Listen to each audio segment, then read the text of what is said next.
વડોદરાના વાઘોડિયા તાલુકાના રસુલાબાદ ગ્રામ પંચાયતના સરપંચ કમલેશ વસાવા અને ડેપ્યુટી સરપંચ મિતેશ જાડવ પર ગ્રામ પંચાયતના સભ્ય દ્વારા ભ્રષ્ટાચારના ગંભીર આરોપ લગાવવામાં આવી રહ્યા છે, જે વિકાસ કામ માટે કોન્ટ્રાક્ટર પાસેથી એડવાન્સ અને ટકાવારી મેળવવાનો આરોપ છે કે તપાસ માટે ગયેલા અધિકારીઓ સામે સરપંચે પોતે ગાંડો હોવાનું નાટક રજૂ કર્યું હતું અને જેનો વિડીયો સોશિયલ મીડિયા પર વાયરલ કર્યો હતો અને મામલે તાલુકા વિકાસ અધિકારી તપાસ હાથ ધરતા ચુકાદો સામે નાગરિકો અને ગ્રામજનોની નજર ટકી હતી। જે રસુલાબાદ પંચાયત સરપંચ પર આરોપ લગાવવામાં આવ્યો હતો, જે ડેપ્યુટી સરપંચ પર સામેલ હતા કોન્ટ્રાક્ટર પાસેથી એડવાન્સ લેવાતા આરોપ લગાવવામાં આવ્યો હતો। સરપંચ ગાંડો બનીને નાટક કરતો વિડીયો વાયરલ થયો છે, જે તાલુકા વિકાસ અધિકારી તપાસ હાથ ધરવામાં આવ્યો છે।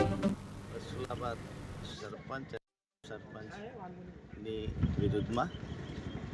वीडियो वायरल કોને કીધું અત્યારે હાલ મેં ગાંડા થયાનો વાયરલ વિડીયો તમે આખું ગામ બોલાવો કોઈ બી માણસને એવું કહું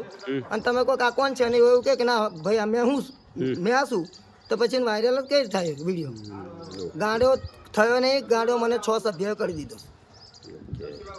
રસુલાબાદ સરપંચ અને ઉપસરપંચ